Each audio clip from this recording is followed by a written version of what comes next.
Go ahead and get started. Thank you for everyone for coming tonight. So for those who are attending this for the first time, these are pretty informal. This is our Councilor Corner Live. Today's topic is prioritizing our priorities.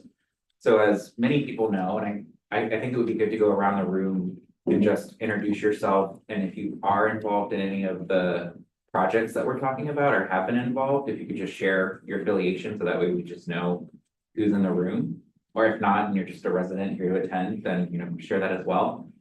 So we have three really large capital projects on the horizon. One is a new school solution that we just kicked off the second round of the committee to actually start to take the four solutions that were proposed by the last committee, hopefully get those to one. The objective there is to get a recommendation to the board and the council by June, so that hopefully it could be on the November ballot in November 2025. We have a community center request that has been something that we've heard from residents many times, that they would really like to have some sort of aquatics facility, community center to really address the gap in services. So this was something that we've heard in a survey that we did multiple times, as well as the Parks and Facilities Master Plan survey, where again, people continue to talk about gaps in community center.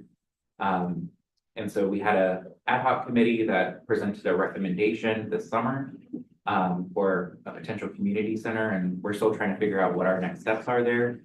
And then lastly is a library expansion. So many may know that there was something on the ballot a few years ago for an expansion project that didn't pass. And so the library is working through what the next steps may look like for potential expansion in the near future. And so those are really the major ones. But outside of those, there are other big things that are coming down the pike that we also have to think about, that we don't have all the details yet, that I'm sure will come forward in the next year, which is our open space plan that some of you may have participated in. A vulnerability assessment to really understand the impacts of climate change and what we need to do from a resiliency perspective. Townwide transportation study that's going to be looking at major transportation projects. So the story is we have a lot of things coming down the pipeline that we have to prioritize. And one of the challenges that I think we all know is that, at least in Maine and in Scarborough, in order to pay for a lot of these things, we rely on property taxes. And so there's a real need to figure out how we prioritize and sequence these projects so that we can keep a stable tax rate as best we can. We did some modeling in the finance committee just to kind of see what our options could look like. So if you have questions about that, we can talk about that a little bit today, but really we want to hear from everybody in the room what your priorities are and what you would like to see, and any creative thoughts you can share with the counselors that are here to help guide us as we go forward, because I don't think we quite have like a plan yet, and we need to get one going, and we need to partner with the school, the library, the rec advisory board, the public, to figure out how do we go about doing this. So again, I think it would be good to just go around and introduce yourself so we know who's here. John Anderson, I'm a town councilor.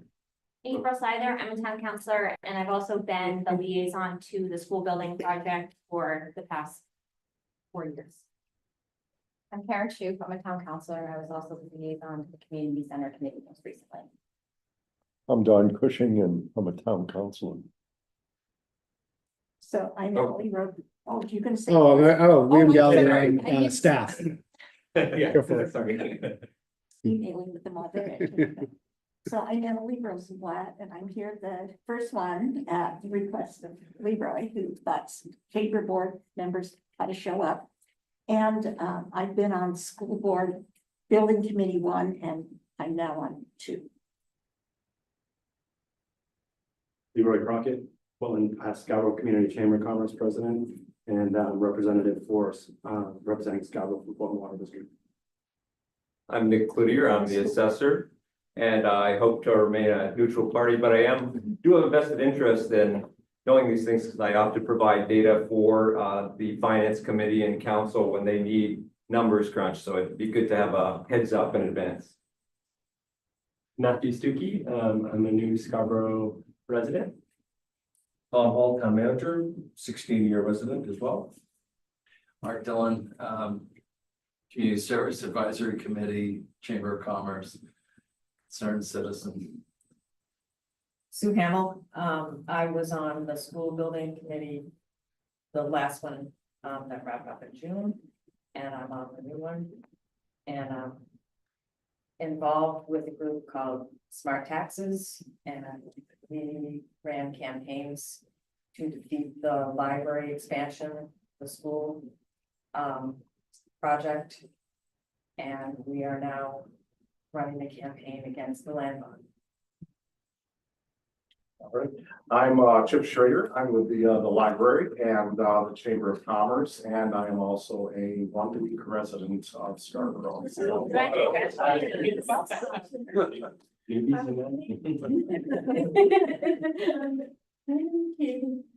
Person. Need some of that. For today's 50-year resident, Scarborough, and concerned taxpayer. Kate Borduis. Having been a 48-year resident of Scarborough, I am serving on the library board for the third time and for the second time as president of the board. And I'm going to say it now in case I forget to say it later, that I attended the finance committee. Bill and Chip and I were here, and I'm not a financial person, but the information was shared in such a way that even I really understood it. And I was really impressed by how conservative the modeling was and how much thought and preparation had gone into that. So, that's a little more than an introduction. I'll stop right there. Bill Donovan, I've been on the town council before. I'm running again. I'm on the library board. Lady to my right has just succeeded me as the president. Do an exceptional job.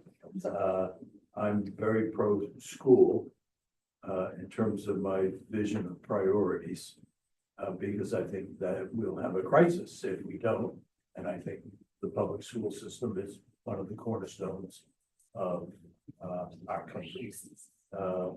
I support the other two projects, the library and the community center. Sat on the community center board, and I think that the library's work is going to develop in a way that will gain some support because of our interest in supporting and cooperating in making these other projects as successful as possible. And that's the attitude that I think we have about these three projects. Hi, I'm Shannon Lyncham. I'm the school board chair. And online, we have Jillian, who's also on the school board, and Resident Judy Johnson. okay. Hi everyone, my name is Stanis Roberts, and right now I'm just a citizen. Was there another question? Okay. All right, so with that, I would just say Judy Johnson is online. Judy is a member of the trustees of the library. all right. This is another Judy. So again, we're gonna do a quick informal poll, and sorry for those watching online, because again, we just want to get a sense of like temperature in the room and like where people are on these projects. So who here thinks it's important that we get a school on the ballot in November? Raise your hand. Yeah, we get to vote. Oh, We can- I guess I we can all should vote. ask Yeah. Keep your hand up if you think it's important in the next 5 years, we get a community center on the ballot. You can put your hand down, or you can, who here thinks we need a library expansion project on the ballot in the next 5 years? Raise your hand. I don't know nothing about that. See, yeah, so not sure, so that's good. Okay, you get- Yeah, so again, I think, you know, we have needs and wants, and so really today, we just want to hear from you guys in terms of what's important. So why don't we start with the school? Because again, everybody had their hand up. So I'm just interested to just open up the conversation, and if you have something you want to share about the importance of the school, why you think it's important that we get it on the ballot this November, just opening up for conversation. Anyone want to start? Art? I think it's important with the right ballot question. Mhm. We saw what it was like before. The schools definitely need something. But I don't want to rush, and I don't think we've rushed. But something has to be done. It has to be crafted correctly. That's what I want to see. Yeah. What would correctly look like? to you? Yeah. What are you hoping? Not a mega school. And a mega bill, but, I'll support the schools in just about any way I can. Even if it's hitting the pocketbook. Because somebody did that before me, for me, and for my kids, so. I think Sue had her hand up. Did you have your hand up? So Sue, why don't you go next and then Nina? I'd like to make sure that the process that we're going through with the school right now is as though we're starting from the beginning and doing a hard look at, you know, what the problems are. And I would hate for the school to go through this process and have something on a ballot in November and have it fail. And meanwhile, it is kind of holding everything else hostage. We can't really put any big item on the ballot. Anything but the school has to come first. And I know we have a big committee and we are starting the process of interviewing consultants. But I sure hope that we get somebody good who is used to dealing with all the politics of this whole thing. And whatever the committee comes up with is kind of driven by the population, by the citizens, and is well communicated. And it may be doing another survey along the way to make sure that people understand what they'll be looking at on the ballot. And a survey can be used as education, as a tool, which is what Kate did twice along their way. So, of course, the outcome is not guaranteed there. When it comes to good process, like what does that mean to you? Well, I don't want to just. I was a little dismayed to find out that only Harriman had, we put the RFP out and only one company responded. And I'm, having attended a lot of the building committee meetings over the last couple of years when Harriman was there and feeling like people had no idea what was, in spite of their best efforts to communicate. It's like people really don't pay attention to whatever it is they were doing, holding the, sessions in various venues, word clouds, brainstorming, and people don't pay attention until it's too late. And so that didn't work. That kind of communication did not work. People didn't know and didn't feel that they had been included. So how do you get people engaged? So Sue said something that I just want to, again, pull the room. Because it was a question that I wanted to ask people, but you brought it up. So the position that the school has to hold everything else hostage, like who agrees that nothing else should come forward until the school is past the polls? Raise your hand. Okay. So you didn't raise your hand, but you said that. So you explain.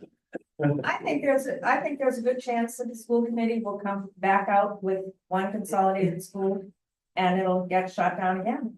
So meanwhile, I'd like to, let's get on with our lives and continue. And I mean, I think that for a community center, 85 million is way too much. And I think that I'd like to see some responsible committee formed to try to contact the New England YMCA and maybe the Downs. And some kind of a public-private partnership. Yeah. To me, I mean, I'm desperate for a pool. I really want a pool in this community. And I think that the only way we're ever gonna get one is if a Y comes to town. Mina? Yeah, well, I mean, I am positive, I think it's fabulous the way that we're starting with a whole committee from all sorts of people.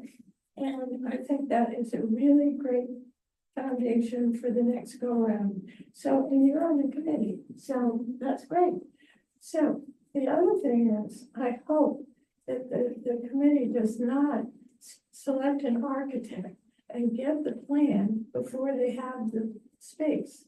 I think it's really important to get the land and then the architect can put the building on the space. And I think the last time, I think the plan was there and then it was going to kind of fit it in somewhere.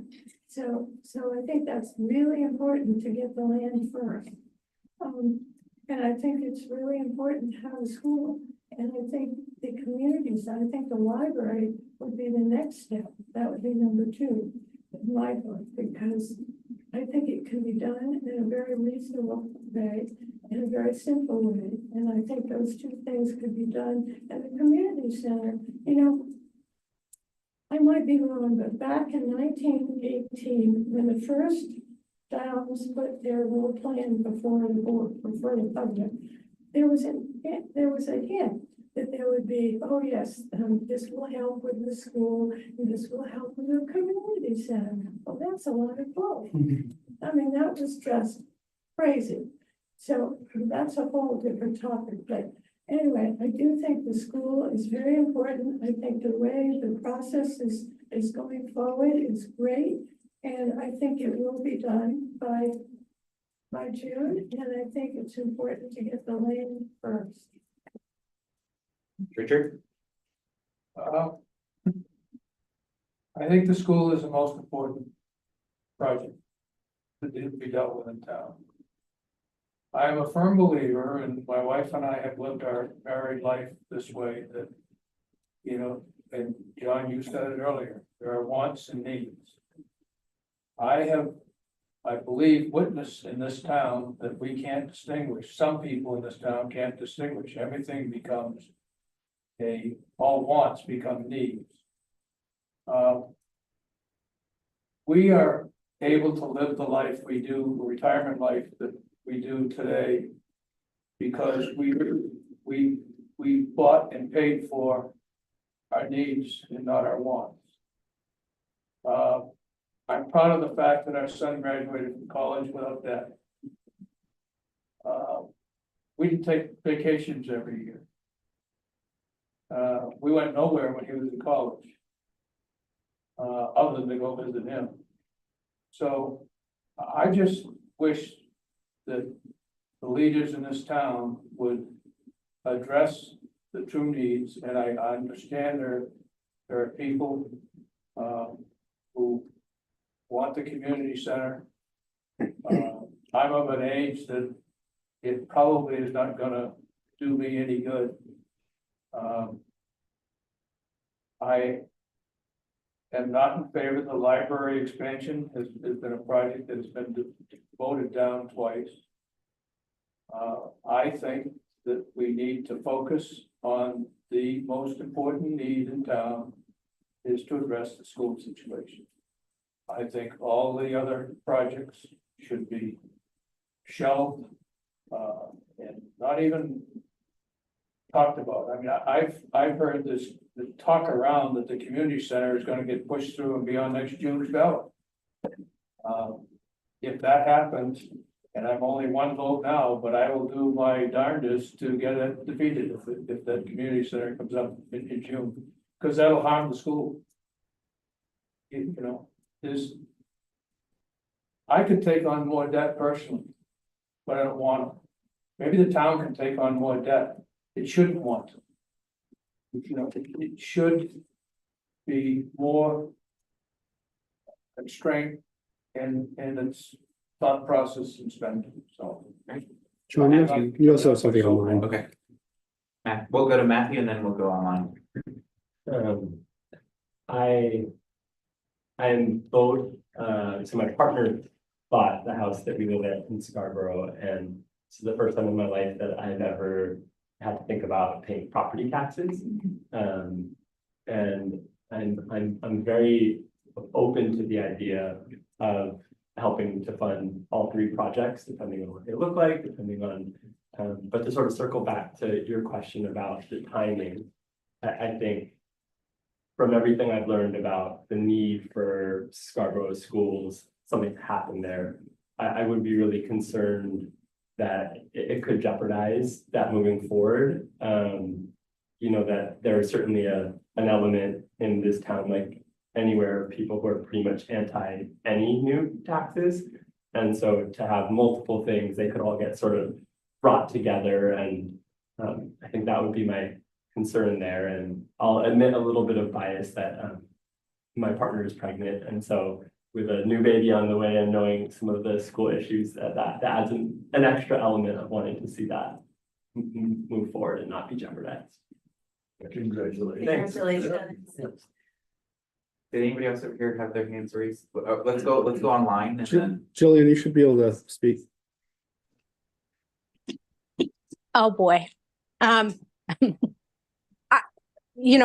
think I would like to kind of echo some of the sentiments in the other room, I do think that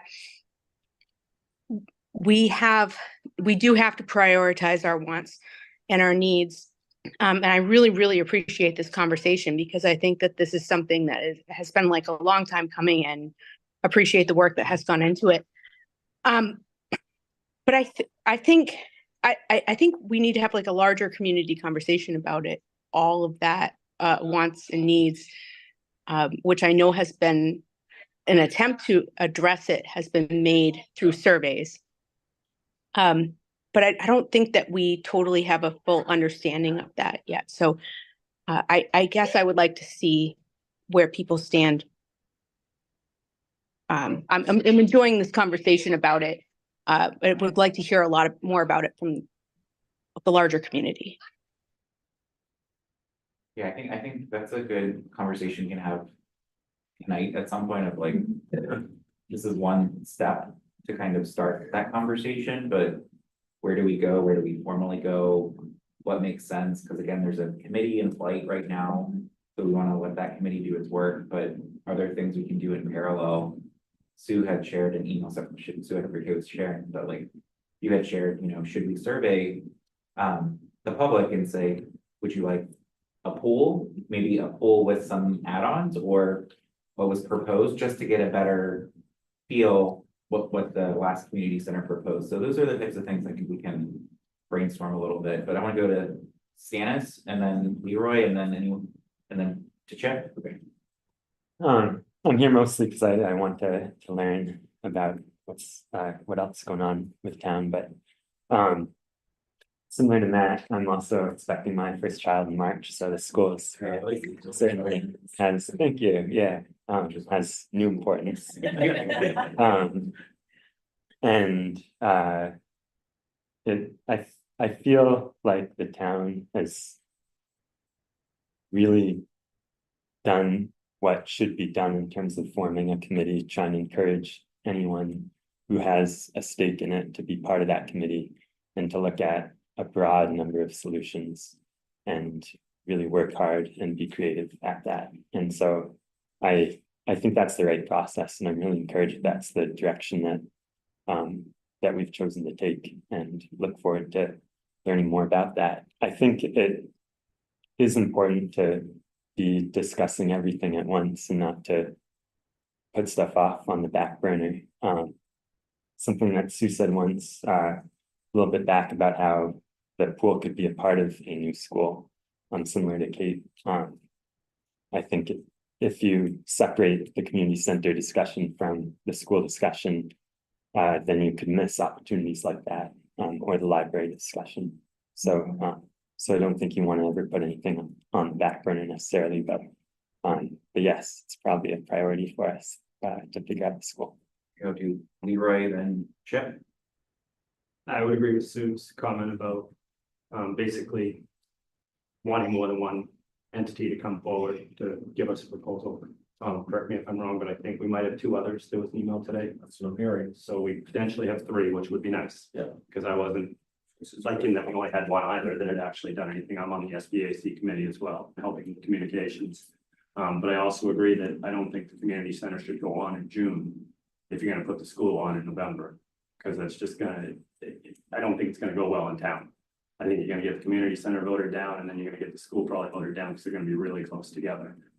As a committee, we're doing a lot to really try to get people's input and make people aware and understand what we're doing.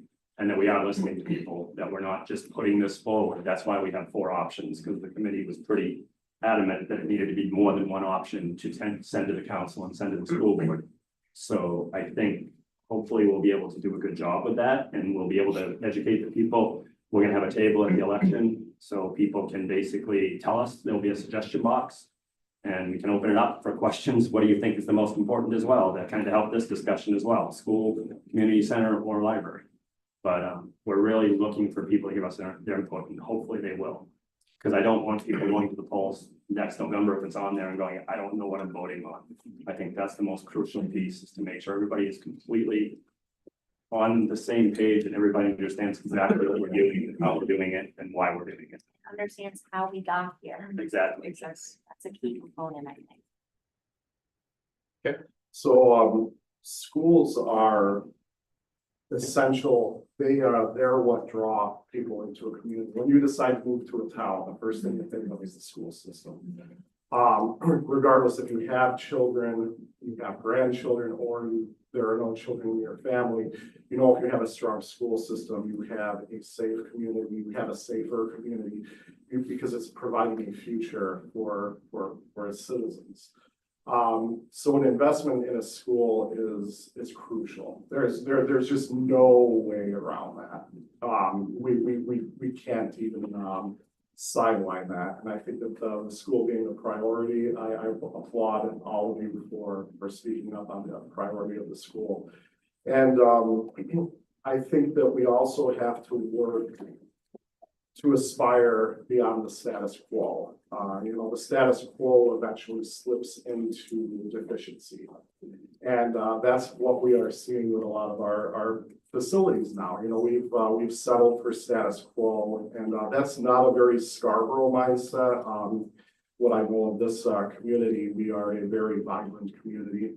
That's why we care about our school system, because we attract people who are passionate about where they live. And so while I think that we need to be responsible, we need to be practical, we also have to do something that excites and invigorates the voters. And I really appreciate the fact that this is still a conversation, and that this is continually being brought to the table, because we need solutions. And the fact that that is being acknowledged, I think, speaks very highly of this community. So I will. I'd like to just veer a little way from just the schools. I think there's a potential of a missed opportunity, because we're essentially pitting the projects one against the other in terms of prioritizing them. I think that would be a mistake, just in the short term and the long term both. I'm going to save my story about a little bit of history about the library, and going down twice does not mean it should go down 3 times. So in case I forget to say that later, you heard it now. But I do think that there are some duplicative services. I think the in parallel to these building committees, it would be worthwhile for us to have a summit group where we examine and list those activities that we each provide and maybe start slicing and dicing so we don't, each of us have a room full of 85 kids every afternoon. It might not be the library, that might be part of what the school does. Whoever knows, we can look at those issues, work on it together, and hopefully might achieve some economies. And we might really streamline each of the 3 projects. But I understand the desire to prioritize, the political will is something that I thought I walked away from once and for all. So for those of you who don't know, I was once a town councilor as well. And president of the Greater Portland Council of Government. So have a little clue about how this works and how hard it all is. But I do think working together and saying, look, this is like a 3-legged stool for this community. You can have one, but the library, the school without a good library is not a good community. The pool, I probably won't swim in it either, but clearly, so there are 2 ways of looking at problems. One is like, what works for me, right? What works for me, and I'm gonna fight for that. And the other way, my preferred way, is what works best for the most. And that is what we need to start looking at rather than picking away at people whose approach is different. Okay, there's my high horse. I'm certainly not, I have much more to talk about the history of the library. I was last president in the 80s when I was 12 years old. And I can give some insight into the expansion strategy of the generations, which might help us understand why we are where we are today. I think you picked up on something that I think Stanis also mentioned of like that opportunity to look at Exactly. like what are the problems or issues or things we need to solve for, and how do these projects optimize that so that we start to chip away versus like only have a library expansion, or like there's an opportunity there. And I know you were gonna say something because I think you brought that up a couple of times too. Sort of new guy around here still. No, you're not new anymore. One of the things that I've observed is that we do this work in silence. Yes. And that when I hear the discussion around the need, I hear, well, we need the library so that kids can go there after school, and we need the pool, so we have kids there. It almost feels some days like we're trying to build 3 schools in separate locations. And one observation I'll make, we heard this last night at the Monday night at the SEDCO, 26% of our households have kids in the school system or kids under 18. So the question then, and the school is a nexus for this community, and we all love it conceptually, but it is hard for 75% of us, perhaps, to have some sense of direct connection to it, whether it's old guys like me teaching in a classroom, or is it, seeing the kids at the pool and those types of things. So I think that until we sort of have a shift of thinking, to your point, and Sue, you've been making that point in email, so I'm not saying anything but trying to point out that there's an emergence here, to your point about a summit, that says, let's come together around the problems and figure out which platform is best, and then present that to the community, not as a bunch of buildings or an expansion of this, but here's the problems we're going to solve with your money. Even Richard would talk for that. So, Maybe. so I'll play devil's advocate for just a second, because I admittedly have been involved in this for a long time. And one of the things that has plagued us historically is the project gets very big very quickly, when we start to try and solve for this problem at the library, this problem at the school, this problem with a space for teens, this problem with the seniors liking some space or wanting a single pool. And so part of what we're having a really hard time getting our arms around as leaders is picking which targeted problems we're trying to solve for without telling the community, I hear your problem, I just don't, we don't have the bandwidth for that, or we don't have the pocketbook for that. And so part of my problem is I fully acknowledge, and I think anyone here who has good, depth of knowledge at the various projects fully appreciates that the majority of what we're asking for are needs, they're not wants. But when we put all of our wants together, all of a sudden that number is more than the community has a threshold for. And so that honestly is part of this bigger problem for me. It's just as soon as we start talking about what our real needs are, those numbers get very big, very quick. Is there anybody online? No one has raised their hand. We'll do Sue, then Nina, or Sue, Nina, Tom. So getting to your point, April, I think, having observed and I've participated in the public safety building and observed how these projects kind of take shape. It seems like we never start with the budget. We start with the needs analysis. And we put together the ideal, like a good example is right now, the community center. It's 2 pools and a gym big enough for 3 full-size basketball courts. And you get all that for 85 million. And like, really, that's what we're gonna start with, because it will fail. And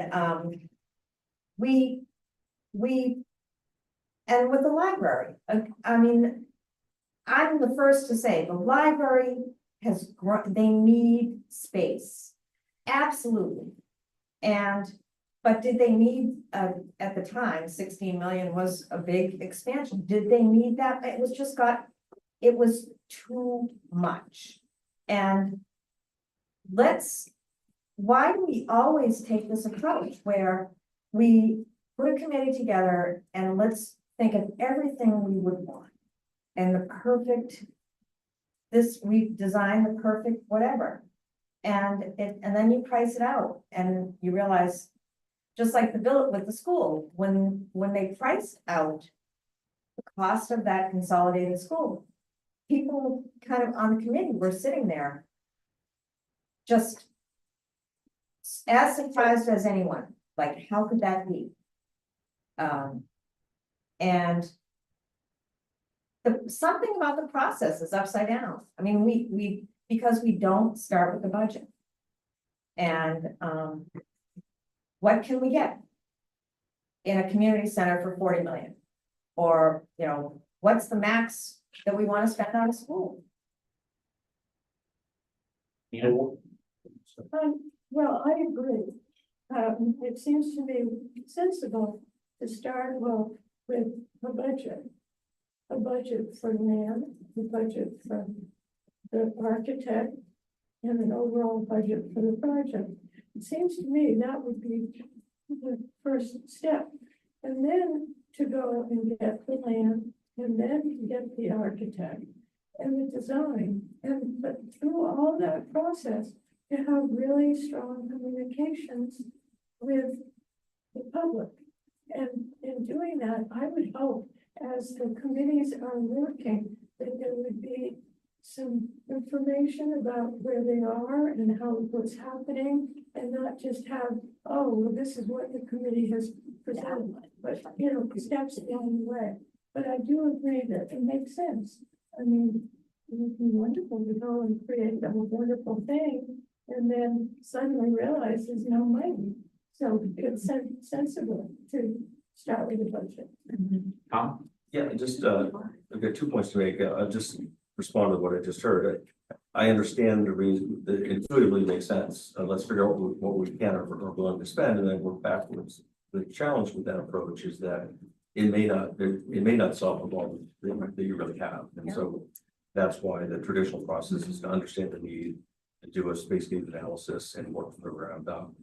And most times we're very surprised at the end of the process that it's a big number. But the real point I want to make is really, I was interested to see the first question that John asked, the temperature of the room. I think all hands were up for the school. I dare say that if that question was posed this time last year, not every hand went up.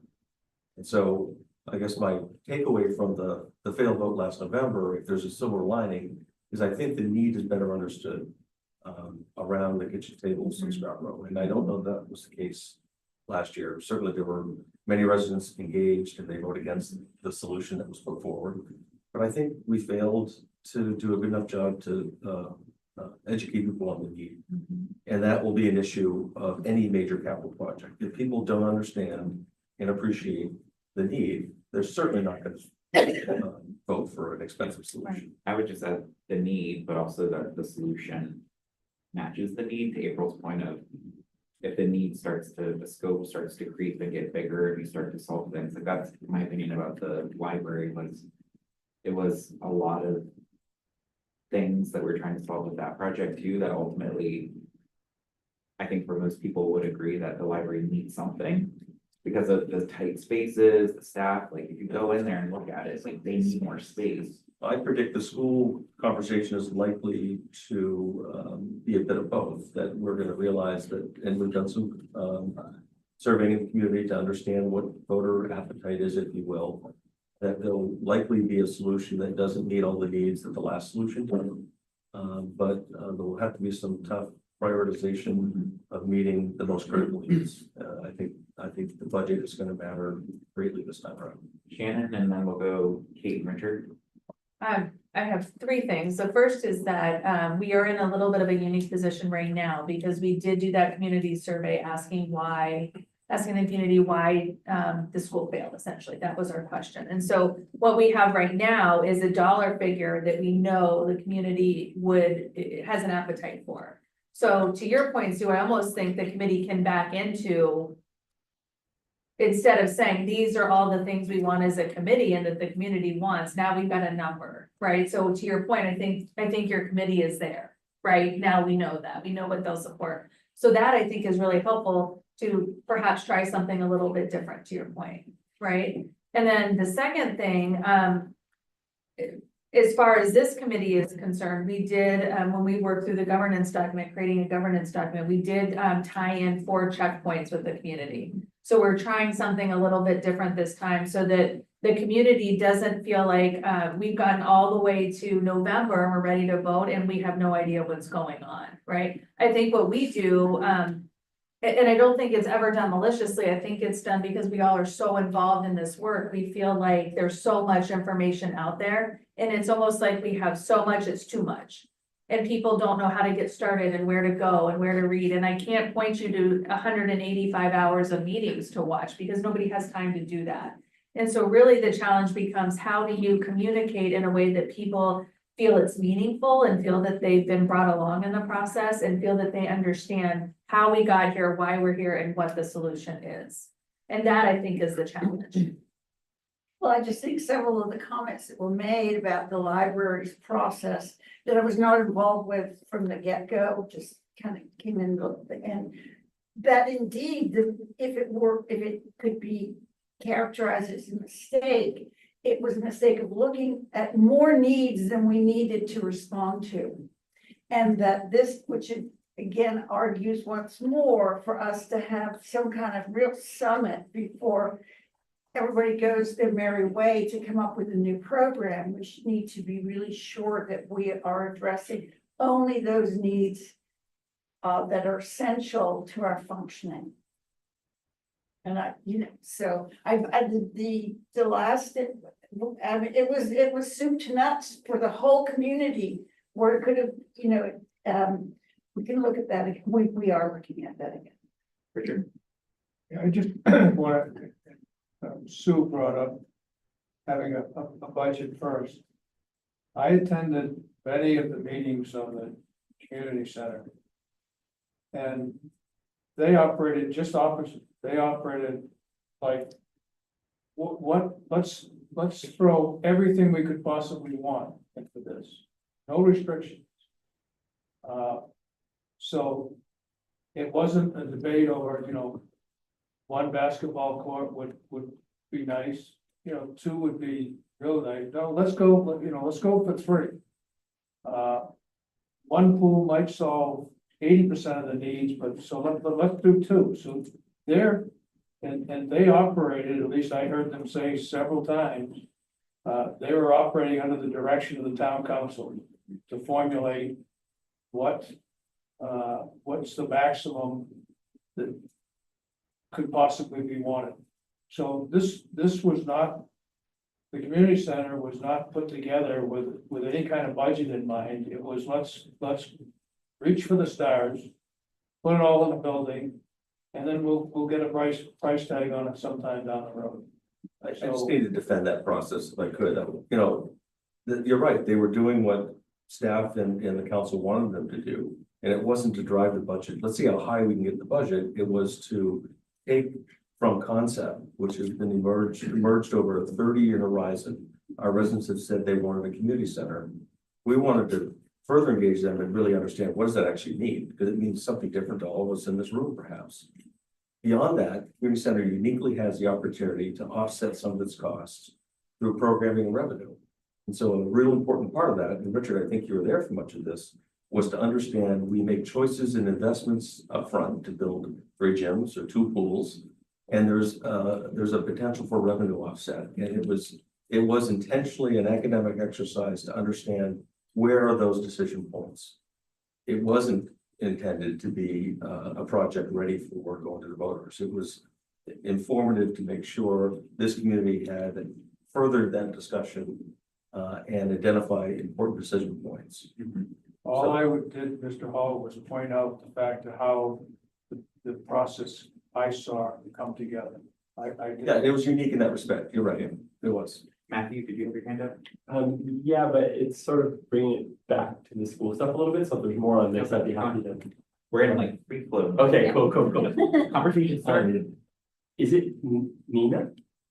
Nina. Yes. Nina. Nina. Perfect. I just want to say first off that you're like a breath of fresh air every time. Like in all the meetings that I've watched back, you always come up and like just have the most wonderful things to share. And I love you too. We're getting some. Yeah. I love everything. And spread the word. I think as has been noted by a lot of people, like the communication piece can be one of the hardest and most like tricky things to figure out. How do we get the message to the community of what has been done, what we're trying to target, why the cost is what it is. I certainly don't have necessarily any solutions here, but I'm happy to help in any way I can. It's something I'm passionate about, and I'm happy to try to lend some effort in that direction. And I also appreciate, I watched the school workshop that happened in the past couple days. And it was mentioned in there that people were talking about, should we make the subcommittee meetings available online and have like minutes of it and such. And there was a little bit of conversation. I think how it landed was that yes, we should. And I really appreciate that because I am somebody who does make the time, like I'm doing grad school work and I'll have it on in the background, listening to the 1,800 minutes or whatever it is. And then, I'll talk to my neighbors and spread the word. And if I don't have access to that, then I'm not engaged and I can't, for myself and for others, spread that word. So I think the more we can make those sort of things available, even if we're not pushing it because it's too much, making sure it's available for the people who want to deep dive that. And then, I guess my final thing is, when my partner and I were trying to find homes all over the place, we honestly thought Scarborough was like way out of our reach. We were never going to get here. But one of the like pipe dreams about Scarborough was the school district and how amazing it is. And so I think everybody knows this, but I think it's just so important for so many reasons. But as we want to continue attracting like the kind of people and families that we want in Scarborough, if we have another bill fail and Scarborough gets a reputation of letting its schools start to like go off, that I think that changes the dynamic of the types of people who are willing to look at moving a family here, so. Thomas? Um, Oh, I'm sorry. just to add on to what Matt was saying, I think also the idea of continuity where someone who grows up here in Scarborough can also afford to live in Scarborough. Matt's partner Hillary grew up here, and that's so nice that you were able to find a place here. That's a whole different discussion, affordable housing, but one thought that I had, and I'm sure this has been, I'm sure there are reasons why this couldn't work or why it isn't a good approach, but I wish, especially now we have ranked choice voting, I wish there was a way that we could put multiple options on a ballot. And I think before there was ranked choice voting, you couldn't do that because probably the no would always win over the 4 or 5 yes. And now that we have ranked choice, perhaps we could put 3 or 4 options out there, and we could, like with the community center, it wouldn't just be all or nothing. We could still have something that could come out of that vote. Yep, probably most of the people in this room understand this, but I think it bears saying out loud. We are not ma and pa, and we are not a retail operation. That when we engage in projects, we're not doing it for next week, we're doing it with a timeline of 30 and 40 years out. So we're not necessarily building for capacity for today, but we're looking at growth, and we know that the growth of Scarborough has been terrific, which since we're in free form, let me just say this. Back in the day, we all know where the library was on Black Point Road. It was actually built as a library. It looks like a cottage, but it was actually built structurally as a library around 1900. And we were bursting at the seams. And I'm sorry, I should have like, and the population was blah, blah, blah. But so we built that building in 1990, undersized. Deliberately so, with the expectation that 15 years hence or 16 years hence, it would be expanded to meet the growing population down in Flex. We didn't get any bigger. The population grew and grew. 2022. You know, we can say how well advised or ill advised, it's water under the bridge. But we tried to be perhaps too much to too many, well-intentioned, but down again. We haven't grown any bigger. What is the population more than double? Tom, you would know these numbers off the top of your head, but it's huge. Been doubled since when? Since the mid-80s. It's probably tripled. It's probably close to tripled. So we have an underbuilt library. And we have, I'm torn between a hot mess and a dumpster fire. I'm trying to be polite about this. Corner live. We own it. Take no offense, Jim. We absolutely own it. And so the fact that and there is a bias, a failure bias that's operating against us. How we overcome that, I'm not sure, but I do believe that one of the ways we overcome it is to be treated like an equal at the table, not a supplicant. That we're not a town department, for those of you who don't know.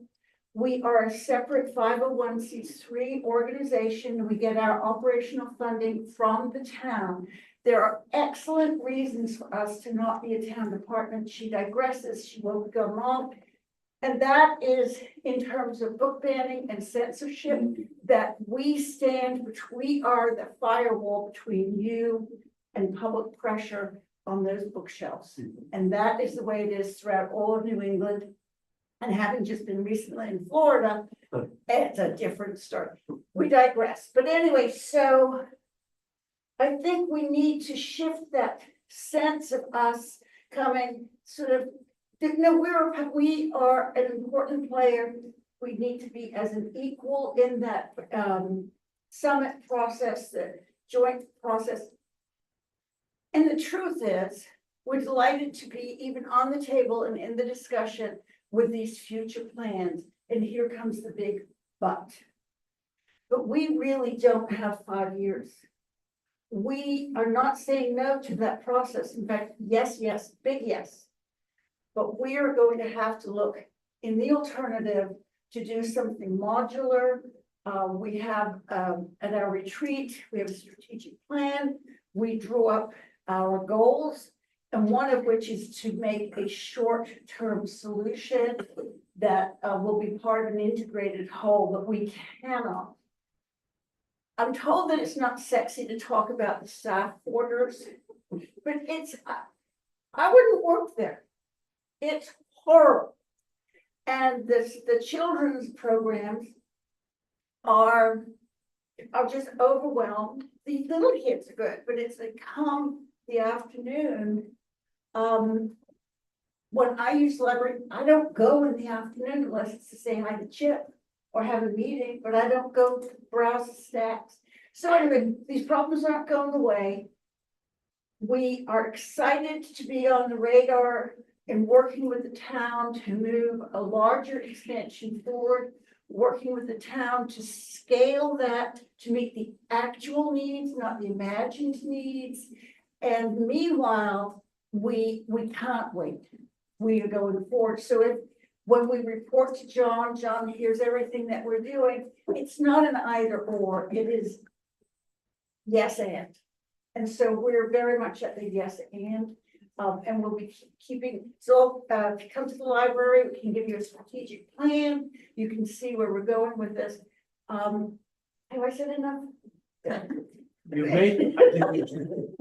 made the point that anybody who comes to our library between 2 and 5 knows exactly what we're talking about. It is mobbed, absolutely mobbed. And therefore, many people are put off by that and do not participate in one of the most important public institutions in the community. And so having failed the first time around, we're now at a point where we're going to say, what are our highest priorities? Because we're going to push forward with our highest priorities to solve children's space, administrative space, both identified. And if you said, let me see what you're talking about for administrative space, it's awful. It's terrible. And yet we have a terrific director and we have a terrific staff. But we're fighting to try and keep this as a first-class institution. We're going to go forward with a plan that will try to, because we are looking at what are our highest priorities.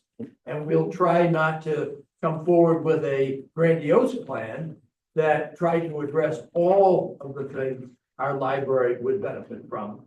We'll see if we can do it perhaps in pieces. So, excuse me. Nina, then Chip. John, you've got one on my.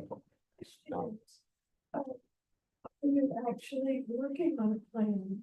Are you there? So do you have committees? Do you have a budget? Okay, and then the other thing is, when you are forming a plan, there's no question of the need, but let's have a plan that is more like Maine.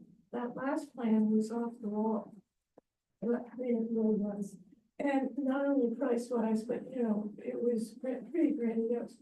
Keep it like Maine, keep it simple, keep it practical, keep it, don't have fancy, a big opening when you walk in, big space, and just keep it simple.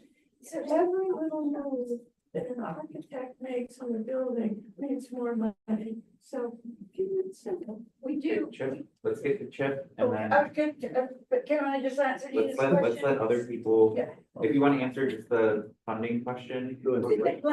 We do have an ad hoc committee that is formed. And we're starting to go back to the architects. We do not have a budget as yet. We did all of the things like the budget and the funding source. Those will be coming along in due course. But right now we're just designing the program and it's for children. John, this one's not, I didn't understand this is going to be a library. It's everything. It's everything. We'll go to Chip and then Don and then Leroy. And then online. Online, yep, Judy. This happens sometimes, right? We get focused on one thing for a few minutes and then we shift, we're good. It's in scope, I mean, the. John's doing a great job. So Chip, Don, Leroy, online. And I would like, everything that Kate says is right on the money. When we first built the building, 27,000 annual visitors, we're now up to 117,000 annual visitors. So it's fivefold same footprint. That's to put, but I wanted to go back to a little bit with what Tom Sue was saying about the explosion of needs that were happening. And really this explosion of needs when a project comes up is really a multi-dimensional phenomena. It is the pillared thinking, that we are the siloed thinking where, we think we're going to be the solution to everything. We are not, wants versus needs has not been assessed, which I think Nina and a few of you and we're also looking at mission creep, we're looking at status, but the biggest thing is the status quo being good enough, and then we are falling into disrepair. Well, I think that going forward, once we get through these messes and that we get back on track, I think smaller and more frequent projects.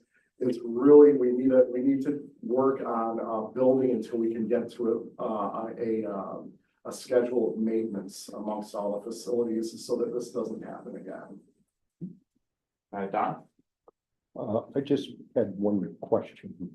When you say the libraries, you can't go there after 2:30 in the afternoon, and Bill, you're saying we need to prioritize.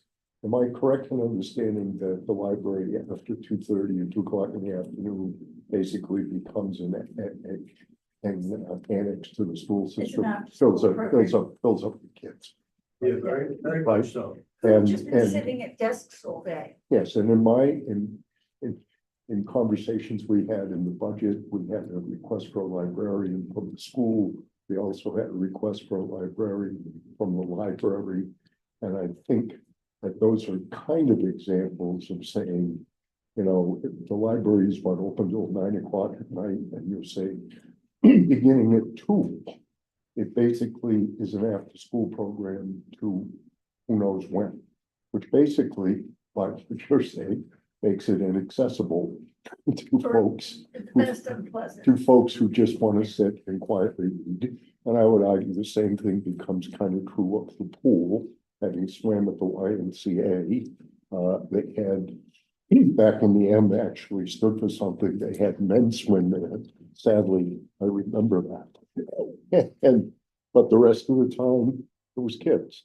And so I've come back to that point that when you talk about that, if you say, well,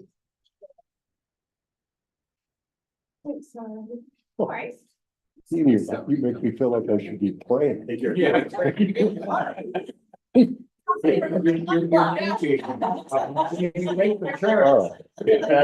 Actually, Neil, I'll take that as a sign from God that I've made my point. All right, Leroy and then Judy. Yeah, I think this has been really good. A lot of good information coming from a lot of different folks, which is great. And I think it's paramount that we basically look at what our highest priorities are in each of these projects. And don't just build them because we can or we want to, and this is what we think would be the best for the community. I do think that we should start out with a budget for any of them as well. We basically, as a committee, I think, what did we come up with the committee meetings too? Was it 100 million? We said it's kind of like a guideline for the school, is it like a max? Well, that's what I've heard. Yeah. I'm not sure that the survey really. Right. Said that. But I think with what we got. Actually speaking, the survey indicated between 70 and 130. That's And the that's- range that we're working. That's the other thing I was gonna. And that's a big range, but I just want to put the facts up that that's. Because we have been given that as a committee, the 70 to 130. I think the 130 is a little too high. I think we could do it better at a little bit lower, and we'll all work really hard to do that and basically look at the highest needs that we have. But I think what we need to do with any of these projects is we need to make them beneficial, as Jeff will attest, the Rotary thing here, beneficial to all concerned. We need to find a way to make everybody understand what we're doing, be educated about what we're doing, and be happy, and hopefully most people can utilize what we're doing.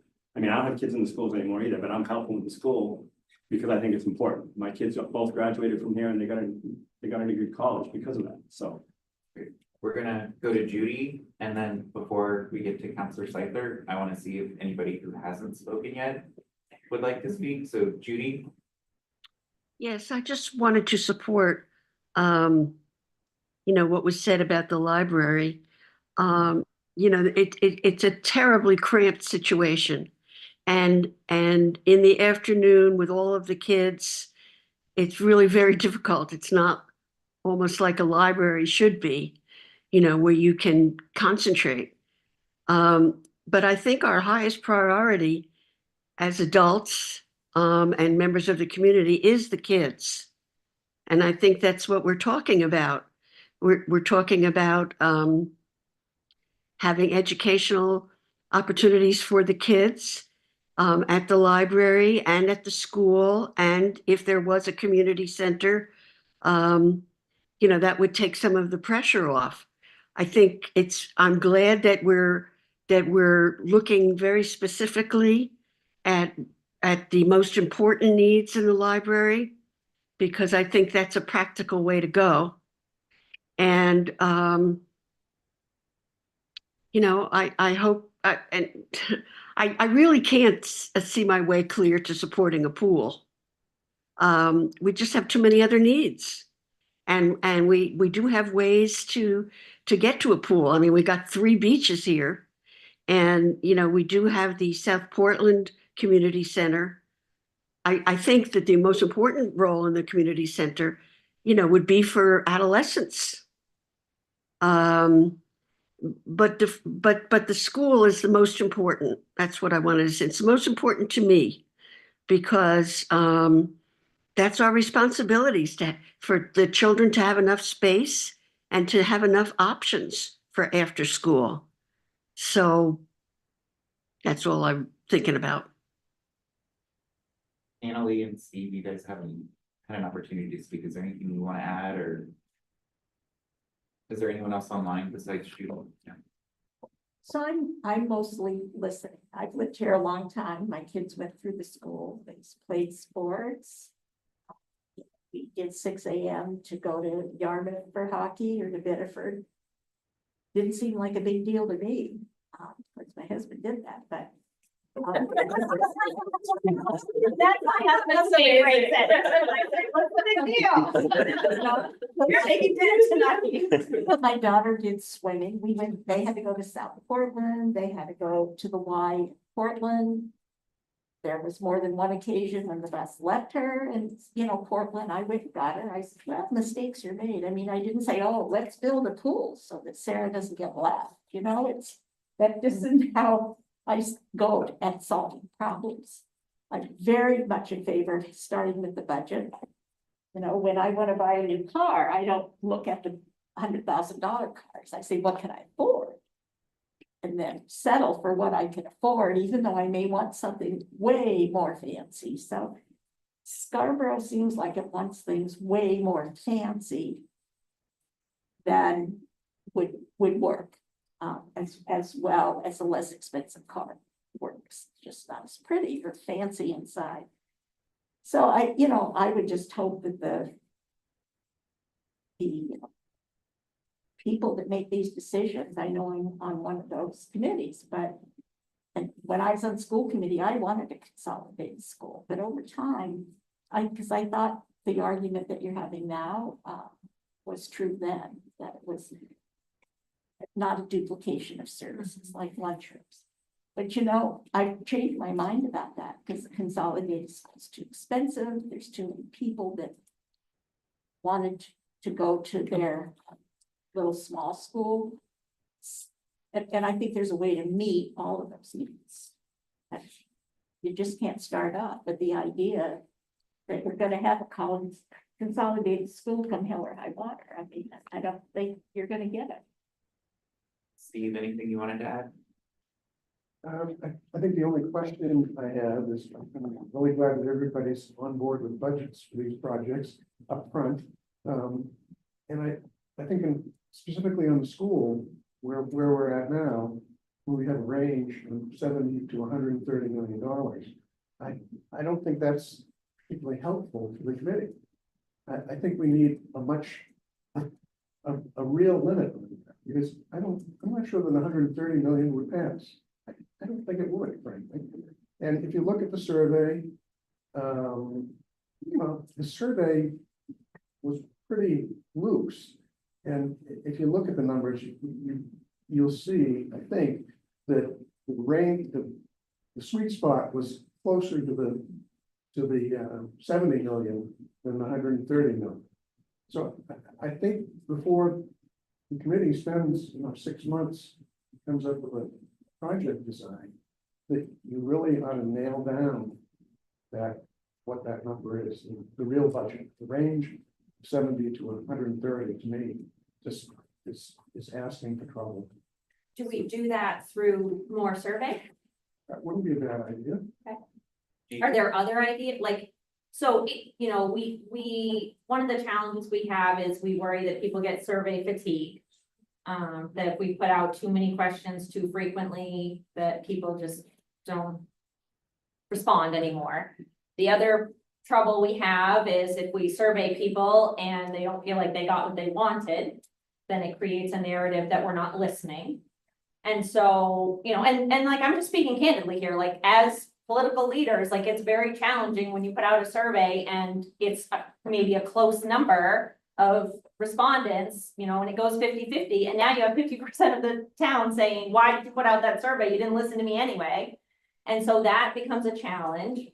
And so in addition to surveys, is there a better way to gauge support for a number that, we could maybe work from for the schools? So I put that out. Can I ask a question about that? Over time, if you know, has the response rate gone down with each one? And that's how you came to that conclusion about survey fatigue? So for just our two, the large community-wide surveys that we did not experience fatigue. My more concern is with the less formal surveys. The ones that aren't necessarily run by a third-party organization that the town is trying to manage ourselves. I think the point, though, that April made, that I think is the most important point that we all have to reconcile is that, we will never put a survey out there where we're gonna get 80-90% of people agreeing, which would be lovely.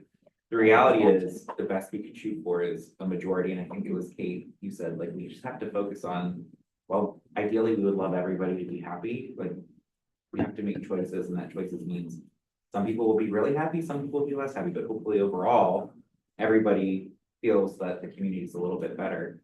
Before we go to, it was Nina and Art. Steve, question for you. So you said you don't think 130 million will pass. What number do you think would pass? I need to see the survey results. Steve Hanley, not for the community, for Steve Hanley, what number would pass? I think anything over 100 million is going to be problematic. He was consistent. He told us That's what you that, said yeah, before. yeah. I would agree 70 to 100, 99.9. Yeah. Okay, sorry, Nina and then Art. I think having a survey just opens a can of worms. When you have 4 kids and they're gonna have an allowance, you don't survey them to find out what allowance will be. So I think it's up to the committee and the town to figure out what is a good number and then stick to it. I think a survey you're gonna get hundreds of people hopefully hundreds of people, but I think, why do that? So Art, and then Chip, and then Thomas. Some of you may know, I'm an umpire. And occasionally I only satisfy 50% of my audience.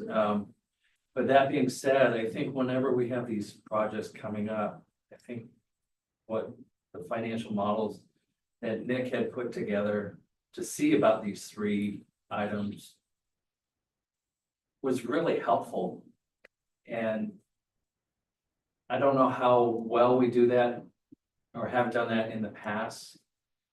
But to share that information, not just in a finance committee or a workshop, might be beneficial. I thought I was pleasantly surprised that as a town, we could handle that much. Do we want to? Probably not, but, yeah, I thought it was great information. Yeah, I think that's the first time, because I think usually we get to that at the end once we know the number. But here we like had some assumptions to start, at least to have the conversation, which then really lets the end user, the public understand like, well, what does that really mean to my pocketbook? So I agree, I think that's something we have to figure out how to. And what's coming off. Yeah. You know, the books. Yeah. Yeah. What did I say? I said art, chip, and Yeah, actually, great minds think alike. My comment mirrors what Art mentioned. I think that what Nick and Nora put together, specifically what the annual tax levies would be for each individual project, I think really enlightened people, gave people a very pragmatic understanding of what their appetite could be, you know. And when I looked at that, you know, and one of your metrics on house value hit mine almost within $5,000, and I was like, okay, that's exactly what mine would increase, and that would be worth it for me for a year. And I think if we can magnify that out and get that out to people so they know exactly what's coming out of their pocket every year, I think it will kind of solidify people's decision making on this. And then, you know, we could talk about amortization, which I can't even pronounce, and I think less understand. So, but the dollars and cents, you know, definitely put that out there for transparency so that people know what we're paying on the back end and interest, because the people who really drill down those numbers need to know that. But I think first and foremost, those numbers were amazing. So I mean, thank you for putting that together. Sonis? I'd also echo that and tie it back to Nina's comment where with a survey, numbers are really abstract, but having concrete information in that survey saying this is the direct impact would be really helpful. And also with surveys, I wonder if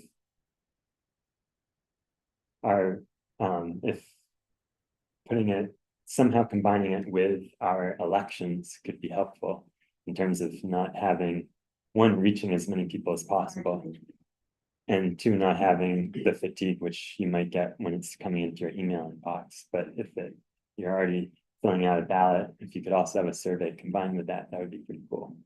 And then the other thing that struck me with talking about these abstract numbers is that I think the community center was 85 million. That's the same range as the school. And I feel like as a town, we're probably more concerned with this school as a priority. So if you have like 150 million total to go between a community center and school, I'd probably want to see like 100 million for the school and 50 million for the community center. And that's just something that occurred to me, that we're talking about two things that with a very similar dollar value, that I think priority wise, one might have a greater priority of the town. So we'll do Tom and then Sue, and then I want to pivot the conversation slightly. Just very quick comment on this point. I think it's extremely difficult to ask people to have much faith in the responses, kind of asking in the abstract. You know, I think there was an opportunity right on the heels of the failed vote where people knew what that project was, and I think, you know, we're in the mode and thinking, but anymore, I think it's really hard unless people know what it is and where it's going, and what's going to be in it, to make a value judgment. I just think I question the results of asking a question in the abstract. And then Don. Yeah, just a couple things. I agree with you about the survey. I think in Cape Elizabeth, they surveyed right after their failed vote. And it was really controversial. People in Cape were really paying attention. And they did a survey that was almost too thorough. But I think it's important that we do a survey, and maybe use it at some point as part of the process for educating people about the school project. Where you'll have a sentence which explains something and then ask a question about it. And people, become more engaged and more educated about something. And also just put some facts out there, maybe intentionally misleading facts, or do like an onion. I'm like, go on the record. I don't think. I wrote that one down. Get these, pay What attention. about alternative? And, I mean, at one point, I had suggested that the school committee, picture of Blue Point School with a boarded up school saying, did you know, this is what's gonna happen, and people will pay attention. Yeah. But, getting on the other topic of the debt, I mean, so I'm reading the Cape Elizabeth, ballot question, and they have $4 million in debt, and, compared to Scarborough, which right now is probably about 80 million. And we've been as high as 120, maybe 100, a little over 120. And at that point, when we had 120, we had more debt per capita than any other town in Maine. And I think that technically we could take on $200 million in debt. We could do it. And but people will not be happy. And I think that when you tell people what it's gonna cost, this will be say a 6 or 10% tax increase in the first year. What they forget about is and then the next year, it's another 6 on top of that. So over 2 years, it might be 16%. And each time it goes up, that initial 10% doesn't drop back down. You're, like you are at each year, it's more. And Compounds. that is hard to get across to people. It is. And so. John? I wanted to come back to Steve's budget numbers and so forth. In my mind, 70, 100, 130 are numbers. The question is, what problems do you solve at which level? And what problems go unsolved at which level? We sort of had some of this conversation towards the back end of the school budgeting process, where, you guys, we worked backwards, which was sort of painful. But in the planning, to say to consultants or other smart people, here's our list of needs. How much of these needs can we satisfy for $70 million? How much can we satisfy for 100? How much can we satisfy for 130? And I think that in that conversation, I'm not going to suggest how you communicate about that. But the worst thing is to spend $70 million and not solve the problem. Okay, that you go out here, you take on all this debt, and because people voted for a number without understanding in particular what exactly they were buying for that money.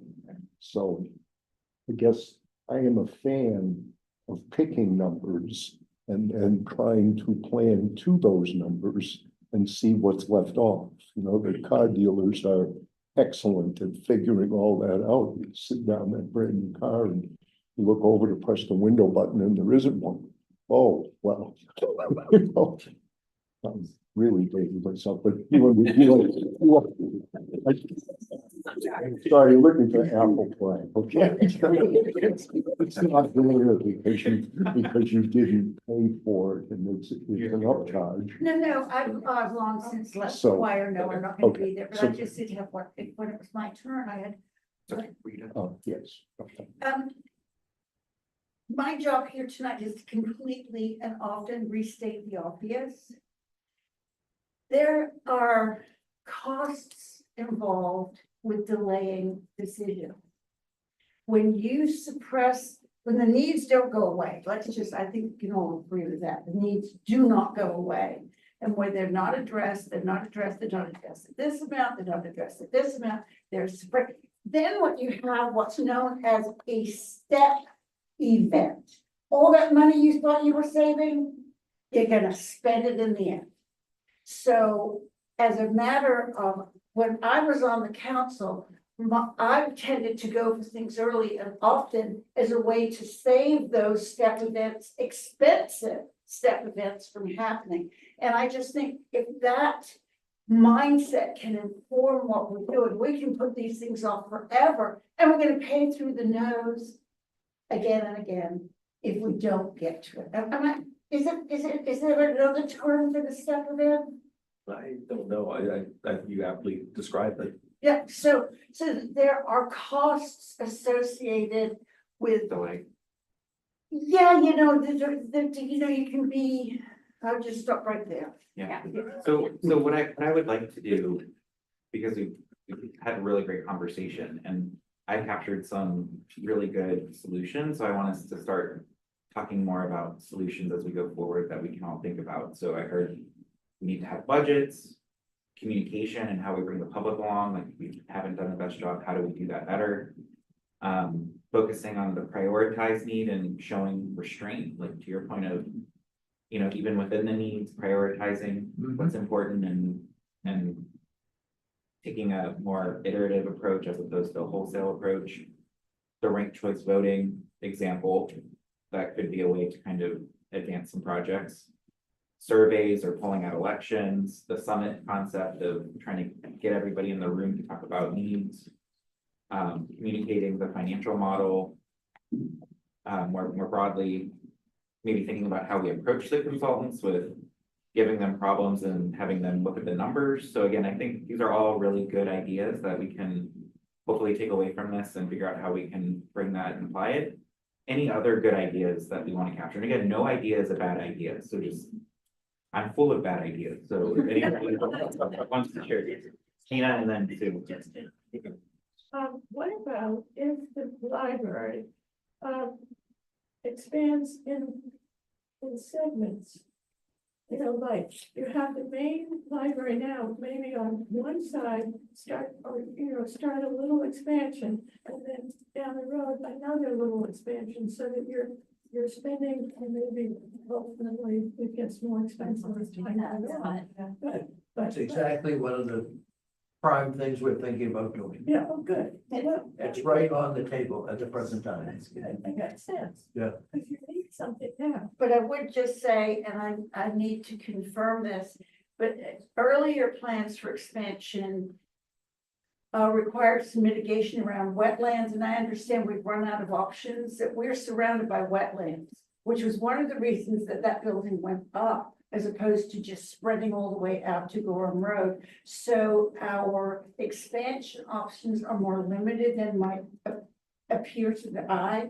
So we'll be working with whoever the land, planning department to be sure whether their land's coming online where we could do an exchange or not. But that's one of the real limitations for that location, is that we're surrounded by detention pond, retention pond, and just regular standalone wetlands, plus the buffer between Green Needles. So we're a little more hemmed in. And parking. And, well, yeah, well, people don't understand that. I have a parking lot. I want, but anyway, a parking space. But anyway, yes, so but Nina, so we've got some really top-notch people. Everybody know Brian Shumway from around town. He is the chair of the committee, and he's a man who gets buildings built. And we have huge confidence in him to help us lead us through this process, which is, as I said, we had a retreat in August. We prioritized children's services. We're looking at iterative process. But we have to work within some limitations that didn't exist in 2006, for example. There's a site plan that shows the building going off to where I think that we couldn't actually build an expansion now. So we'll keep you posted. Would you like to be the citizen representative on that committee? Keep you posted. Okay. Any other Well said. any other ideas, Nina, to share? Solutions? I think my mind is empty. Sue? I think people are, in the mindset of being willing to donate money to libraries and wise. I don't think people, I mean, donating money to a school building or a town-owned community center is not, doesn't strike me as something that is typical, but I know that capital campaigns for building a new Y are, you know, like when the Freeport Y went, I was involved in that. And I've seen libraries that, when I was researching, during the time that the referendum was coming forward, I know there were libraries, I think maybe Kennebunk and Wells, who asked for money. The town said no, and they, at the time, of course, construction was a lot less expensive. They raised $1 or $2 million and did their own expansion, which bought them some time, so. You want to talk about the capital campaign? Well, that's, we're not quite ready to, the details aren't worked out, but we certainly had a capital campaign. And we had contingent pledges of how many $1 million? We expected to raise $3 million. And but those pledges were contingent upon the bond. So we are very familiar with, and I've made a lot of asks myself, and we all hate doing it, but we know that because of our unique status and the status of the library, that will be expected of us. And regardless of whether we finally get to do a major expansion all at one time, or we do a series of little ones. We understand that fundraising is the key to it, and we're getting pretty good at it, aren't we, Bill? Yeah. Yeah, no, we do. It's nobody likes to do it, but we understand that we're, as part of the not being a town department means that we have to do that, and we're proud to do it. And I would just say, the town was incredibly generous. And I expect that going forward, even in our iterative process, we will be going out to fund. Great. Any other, Well, I came here, this is great, this discussion is wonderful. And if we have more Councilor Corner and school discussions for the public to come to, that would be great. But I came also with some other things in my mind, and one was about growth, and one was about affordable housing, and another one was about the ordinance. So I don't know if those are appropriate. well, let's Bring up. talk about this conversation and get this to a conclusion, and then if we have time, or if you want to talk about that afterwards, I'm happy to stick around, but I want to make sure we keep on the scope of this, and then you can, for today. yeah. Okay. So solutions, Yes. more solutions. One thing that I'm interested in watching, and I don't know if it's gonna help us with the school, but what's going on with the state right now and the commission that's formed by the governor to kind of look at how we are funding schools. So it'll be interesting to see how that parallel tracks to what's happening with the school, and if that gives us any indication of like, maybe it doesn't have to fall on taxpayers. I don't know if that means we can delay anything in terms of moving things forward, but I would hope we're involved in that or influencing that to some degree. We had an interesting meeting yesterday with GP Cog where, again, I think some of the challenges we're experiencing, I think Tom, you're the one who said it, that like in Maine, personal property taxes is what we rely on for these things, and putting pressure on the state to find other ways to fund these types of things. Or if we are a community that's growing, give us, a better incentive to do that by rewarding us, by giving us more money so that we can support the schools. So I think there's stuff we need to do outside of our control, but within our influence with our state legislatures as well, to make sure they're helping us, because I think if we don't have that, we're always gonna be coming back to taxpayers and saying, you want it? Gotta pay for it, which, is putting us in a situation right now where we have a pretty big thing. Richard, solutions? No, I just want to address what you were just talking about, the property taxes. the state operates from taxes. Yeah. So, you know, whether you've got a buck in your left pocket and a buck in your right pocket, you still only have $2. And you know, whether it's local property tax, whether it's sales tax from the state, whether it's increase in income tax, you know, people are gonna get tired of taxes at any level. So again, you can't, more state funding for schools is a great idea. Except they're gonna have to raise taxes to supply it, so. Well, I'm not an expert, but there was a lot of conversation yesterday about the current funding formula that puts communities like Scarborough at a disservice, where basically the wealthier the community is, or the greater the value, the less we get. So we're giving money, we're taxing it to you guys through our channels, giving it back to the state that's distributing it somewhere else. And so, Washington County. yeah, and so that was the conversation yesterday, that, you know, the funding formula is simply outdated, given the scope and change in what a local government does, what we're supposed to do. And so again, I think there's something there that, you know, I think it was Councilor Cushing who actually suggested at one point that we need to do some sort of workshop with our state legislatures to be like, what are you guys doing to help us? And so I think that's something we need to explore. I just want to speak to your point. I don't know, I would be really beyond shocked if that committee forms and has a decision about funding schools before we are where we need to get to. So no, I don't think we can delay and wait for them to get themselves together. They are really at the idea stage of that right now. And then the other piece of that is the application period just closed for funding for school projects. And not only are, you know, were the numbers high the last go around and only 7 projects were funded, that number has increased and now there's almost 100 schools on that list. So the likelihood of us getting anything is slim to none. And quite frankly, if you look at the districts that are on that list and the needs that they have compared to ours, you know, they have schools that are literally unfit to be having kids in. And so we have to acknowledge our position on that list as well. Yeah. Solutions, check. Yes, I'm stealing this one from Tom when he and I spoke, a couple weeks ago. He's like, oh, what did I say? Restate it more eloquently than I said it.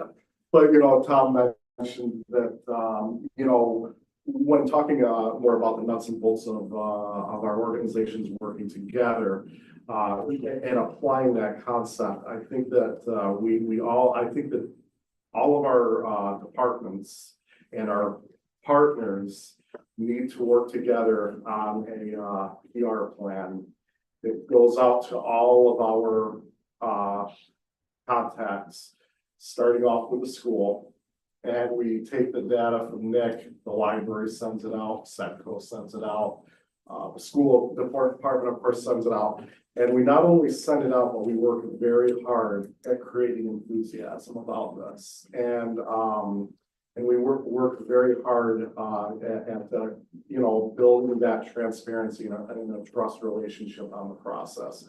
But I think that Tom's concept of getting us all together onto the same page is what's going to be powerful, because if you look at each of our departments and our partnerships, that is tremendous reach, and that is tremendous influence we can cast on the voting public. And we need to get excited about it so we get other people excited about this project. The school project, I'm very excited about, and we need to share that. Someone else in there. Well, I just want to say that our four strategic goals, 3 of them were covered by what Chip just said, getting more involved with the town, truly integrating with the town. The library board are moving on to committees, and also then good PR. So we are set to execute and work with the town as well as we can. It's just going back to the revenue part, but probably our legal restrictions are reasons why the town earns lots of money off property tax, but a lot of the things that we want to address, I feel like are options also for revenue. The short-term rentals, for example, is a good example where the town is looking to try to address expanding short-term rentals, and that ties in with affordable housing and all that, but there was a way that you could use the market to kind of control that by adding on additional percentage tax to residential properties that are being used for short-term rentals. That would go a long ways to kind of addressing the two. More affordable housing, more housing that's being used by residents, and increasing revenue. Likewise with property tax, your income taxes are all graduated. So you have, even though you have different percentages based on people's incomes. And it seems like there should be a way where property tax, you might have a basic percentage for up to 500,000, but then over 500,000 value, which is really more than there, I would think could be slightly higher, so you could increase your revenue without hitting the people where it hurts the most, which are the people on fixed incomes, or people that are just scraping by and really can't afford a $1 mill rate increase. I have to say what you said about the short-term rentals, that recalls I stayed in Tahoe in California, and they had that exact setup in Lake Tahoe. So you paid extra for a home to stay in an Airbnb, right? So you had to, as the renters, we had to pay the extra tax that went to the city that was over and above what a regular, a person who owns a home and lives, right, a primary residence in Tahoe would pay. That's really fascinating. Yeah, I want to say, I thought yesterday, maybe they're not doing it or they talked about it, but Orchard Beach, who have like another rental thing to do, I think are exploring something like that to figure out how do we bring in excess revenue. Again, it wouldn't necessarily help us to pay for these projects, but what it would do is it would bring down the impact of taxes that would make more room for these projects. Isn't that all controlled by the state? I was gonna say, I only know enough about this conversation to be dangerous, so. I don't know, all I know is that you're an expert in this. It is state, isn't it? What is state? Taxing policy, real estate, Yeah, assessing. your property taxes, the Yeah. main constitution dictates Yeah. All of that. but the short-term rental piece too, or No, then we can enact a localized thing and impose fees associated with that. Sure. Just to put in perspective, Oldham has 1,500 short-term rentals. Yeah. We have about 300. Can we call this Donna's tax? With Donna's tax? There we go. Keep that. Any other solutions? One thing that was discussed, and it's kind of tied into your summit, was a concept, and maybe it's not an official committee, but it's that collaboration of making sure that there's school, town, library representation, just communicating, being transparent, sharing things, so that way what you said can happen, where if there's something happening on the school project that you guys can help promote, there's at least awareness to partner and collaborate, and it seems like that's not happening as well as it could, and I don't know if it's a committee of residents and those entities, or if it's just an internal thing within the staff to kind of figure out, but that was something that I know we've talked about, so I don't know if you wanna elaborate on that. Elaborate, no, I think you said it perfectly well. I think there are lots of missed opportunities, and who was saying, you can teach them all they want, but they don't stay to learn. I think we need to, you have to have a steady drumbeat of message. You can't just, when the event horizon is there, start sending out information. It has to be continual, and it has to be on message, on message, on message. There's like a walking bass note for anybody playing musical instruments. And so I think so that we then can, of course, have grace notes for specific projects, but generally speaking, just keep promoting what it is we need and what we're doing. So the library is all in. So now I just want to quickly go around, because we're getting close to time. So what I want to do is, if there's one thing you want to share or say before we go, give everybody the chance, we'll start with you, Stanis, on chatting, so that we can think about it. And then I would like to take a moment to like hear from the counselors, the school board, Jillian, including you, you're over there hiding. And maybe Tom, in terms of maybe one takeaway that we took from this conversation that is something we learned tonight or didn't expect. So just go around, and if you don't have anything to say or add, don't say it, but again, try and keep it brief. I just want to quickly go around the room. I'd say I want to get more involved, and I think that is kind of crucial for us as a town, and a community is having the community involved in decisions and in life, I guess, and that, you know, as Scarborough's grown, we've lost like our volunteer fire department, stuff like that. And there are probably ways to kind of augment our town services through volunteer work that is an option to look at. And I think that what I've seen coming to meetings is that the council has really wanted to, I think, do what is best for the town and put that at every decision, the foremost thing to consider, and that's a really important thing. I'm glad. Annalee? So this thought is not developed. I came as I was hearing people talk, but I wonder if an analysis of duplication of programs and services would be appropriate, because when I hear about all these children coming to the library, they're also going to the community center. I don't know if they're staying in the elementary schools like they used to.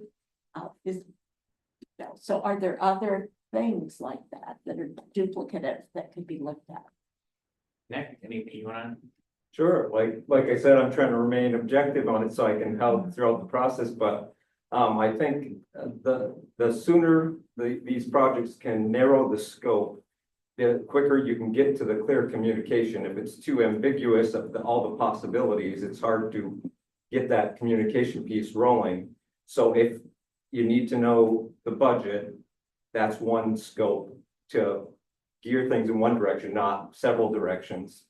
And the more you know what the school solution is versus 4 possibilities, the more you can get that message out. So just prioritizing narrowing the scope sooner on any given project so you can communicate it more clearly. Matt? First off, I'm just really grateful for this Councilor Corner meeting time. Like, it's really wonderful to interact with the community in this way, and the councilors all in one place instead of like you up there, us over here. So kudos for having this event. And then I think the thing I was thinking, like solution wise, it's not anything new or radical, but just hearing all of the stuff around the school cost, I imagine that of course we could get so many of our needs met at the 130 million, but there's practically no way it's going to pass. And maybe at around the 100 we could get most of our needs met, but would it actually pass? We're not quite sure. That's what we're trying to figure out. And then maybe toward the 70 million, it would pass, but would we actually get all of our needs met? And so if we end up more toward the 100 million side, I think one of the biggest tasks is going to be, how do we communicate to the people who are most skeptical why we need to stretch that? And how do we engage with those people? Because most of the other people will probably come along because they see that, they're willing to spend a little bit more on that. But the people who are most skeptical, I feel like if we can get them to understand why that decision is being made, there's a way better chance. Yeah. Art? I feel like we're gonna have another comprehensive plan done before we get to a pool or a community center. I think we'll get close to a school before then, but let's get it done. And I appreciate the benchmark of your target, but let's pick a target. If it gets voted down, okay, you know, let's go back. What can we do better? But these things are just dragging on. They're way too long. We've spent over $100,000 in studies, surveys on the another comprehensive, the community center feasibility study. But we're not going to touch it for another 5 years. gonna have to do it again. We'll have some good base information, but it's gonna be really old. And the cost of construction and everything else is gonna be almost double by then. Leroy, in the back, any last words? Yeah, I like what I'm hearing from people, everybody wanting to work together. I think the united front between the library, the school, and the community center is definitely the way to go, because you can educate people about all three, so you don't just put one on the ballot, it gets denied. You put the next one on the ballot, that gets denied. I think all of us working together as a whole, as a large community, and there's a ton of folks that are on each of these committees are really passionate about what they're doing. We just need to find a way to get that passion out to the general public and to the community, so they can feel the same passion that people in this room might feel for the entity that they're trying to get closer. Sue?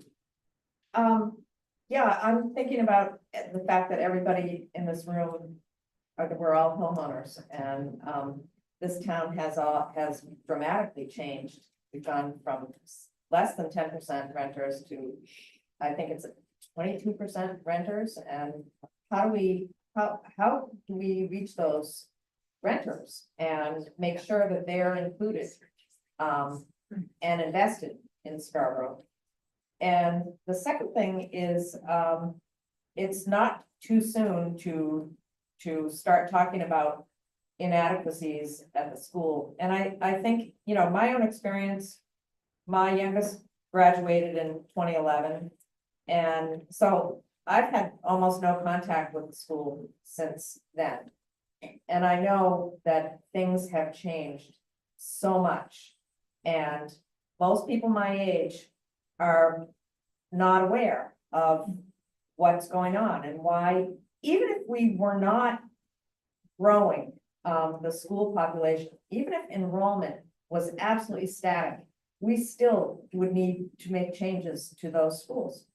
And it's real, those changes are really important, and they're critical. And most older people are just not really aware of, they've been away from the schools and they think, well, it was good enough for my kids. And it's not like that anymore. And it's not too soon to start communicating. Yeah. Yep.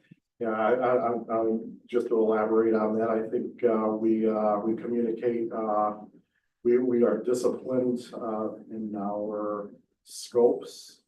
We are transparent in how we are going about decision making, and we are collaborative about it. And it needs to get done. The price tag be damned. I mean, it's going to just get more expensive, but we also need to be disciplined. It's not just on the onus of the taxpayer to say yes. It's our ownership to also present something that is as palatable as possible, and it may still not be palatable, but it has to be what it has to be. Yeah. Well, thank you. This is really good. It's really good. And my big disappointment is the lack of interest of, what is the population of this town? And we look at who's here. And mostly people here are on a committee or, involved someone, but where are all those people? And it's really upsetting for me to come to council meetings too and have, 4 or 5, and less is a big issue, then that's great. But it's a real challenge to get people not to be apathetic. And I'm disappointed. I think I love you all, but it would be great if there'd be a lot more people. So somehow we gotta rev it up a little bit. Richard? Thanks for holding these Council Connor meetings. I like the informal structure of them. I think they're meaningful. I've said my piece on the financial beings of the town, so thank you. I say, let's be looking at the middle of next week to start putting something together in terms of committee. Because there's we could, you know, there's thinking about stuff, there's talking about, you're thinking about talking, we're talking about doing. Let's do. Yeah, we're like thinking about talking. That's good, that's good. Steve? No, nothing bad. Thank you all for this opportunity. It's appreciated. Judy, if you're still there, anything you want to add online? She's not. She's not, okay. So now to the elected officials and staff. Tom, anything you learned tonight or anything you wanna?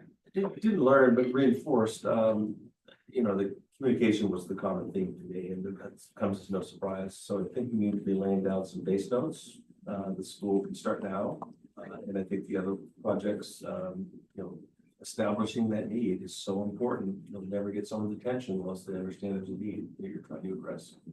The other one is, I think it's time, and I'm talking out of school with counselors here. I think it's time for the council to take a stand and to state its priority, that the school is the priority, if that is the priority. Oh, I'm so It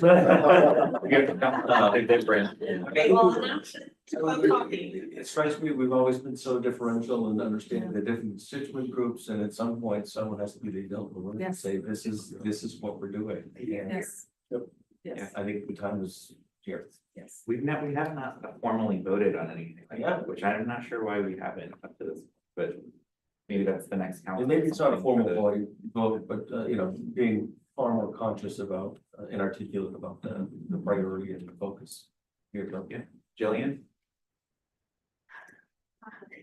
I mean, first of all, the discussion here has been amazing. These are always so great and wonderful. You know, it is nice when more people are involved.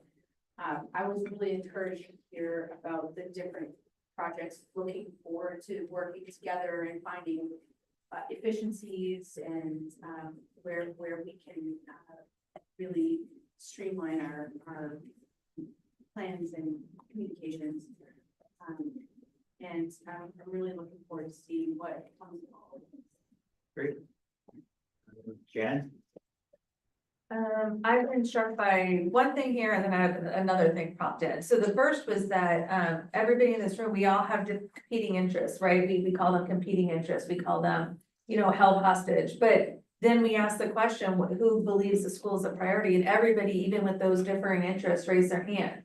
And so it really strikes me that we aren't as held hostage as we think or divided as we think, right? We're willing to work together and that is super encouraging to me. I am absolutely on board with next week as you are. I think it's time to stop talking, which is where I think what led me to my next thing, what you're saying, Tom, and what Nina said really struck me about we can keep surveying and asking people what they want, but we can also be leaders and say, okay, we have a set of numbers, 70 and 130 million is too wide, but where can we narrow it down and where can we just make a decision and go forward, right? I think the school committee with the same thing, narrowing down from 4 that you said, we need the committee to say, we have 4 solutions, we're going to be leaders, we're going to narrow it down. It's time for people to start stepping up, right? Anyway. Liam? I didn't think about talking about that. No, I mean, I think that, as many people comment, I think that there does need to be a clear direction. You know, we've been the community's been kicking around all of these things for years, decades, with some of these priorities. And I think that it's time to say, this is what we're doing first, and those other things are valid. We need solutions. We recognize that, but we need to get the school solution past us. And that will clear the decks for the other conversations that I think are really valid. But I agree with everything that people have said. You know, this library expansion was 13 million, I think was the sticker price. You know, well, here now we're talking about a $25 million expansion. It's nice that we're trying to right size the school budget, but the solution that was going to solve the vast majority of the challenges was 160 million 2 years ago. What is it going to be now? And then, you know, people have been talking about community centers since the late 70s here. And so I think it is time to start finding some solutions and building some solutions.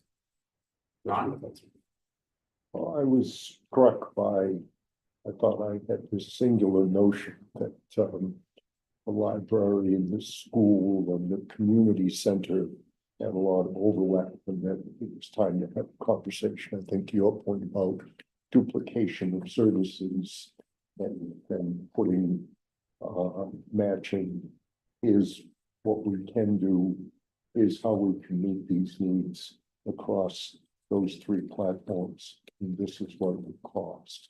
So I'm not a fan of, gee, we've been doing this for a long time, just pick one and put it out there. I think that's a losing strategy. I think that getting on with figuring out how the library and the school and the community center people can go before this community and say, you appointed us, we've worked it out, we're not competing, here are some innovative solutions.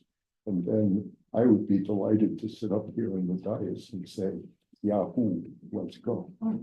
So. April? So everyone stole my thunder, right? But I do think it's time. And obviously, there have been times as a counselor when I have not felt like the council was in full support of moving forward with a singular project, let alone the school project being the #1 priority. That's partially what I ran on as my platform to be on council in the first place. So we've come a long way from that conversation. And so I'm thrilled to hear that there may be some consensus and appetite from at least the people in this room to see the council do that. And then there's two things. One, the feedback about working from a budget. I'd definitely be taking that back to the SBAC2. That conversation started there. It's good to see it continuing here, and I'm encouraged to take it back and say, I really think that approach has support. And then the other thing that is a takeaway is this tiered idea of what does $120 million get us? What does $100 million get us? What does $80 million get us? So that people can understand, the things that maybe we're not getting and what the thresholds are for. A lot of times it's not just a dollar amount. This is a value to ask, quite frankly. And so I'm really in support of that approach. Yeah. So my thing is like the notion of we need to make a decision and a choice and a priority and stick to it and focus relentlessly on that as a focus. But I love the idea of meeting next week and like saying, but there's other things we need to work on, collaborate on, understand needs and slow that down or delay that. So that way, as that information becomes available to Don's point, we can then talk about, okay, well, how does that work?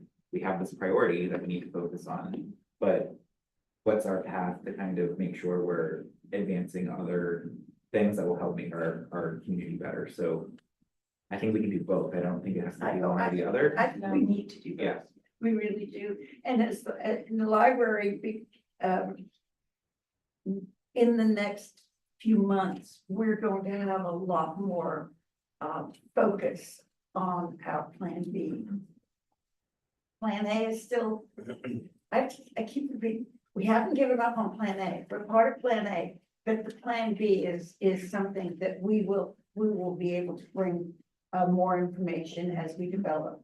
So we're not trying to keep anything. Thank you. Yeah. So before you go, thank you everybody for tonight. Thank you for coming. Thanks for the civil, constructive conversation. This is like what we hope these meetings are. So if you have time, if you could take the survey April's handing out, which you can either take it on paper or scan the QR code and take it virtually.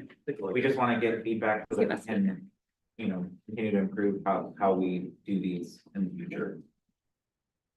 So thank you all so much for coming. Thank you for 2 hours of your time. And thank you to John for facilitating.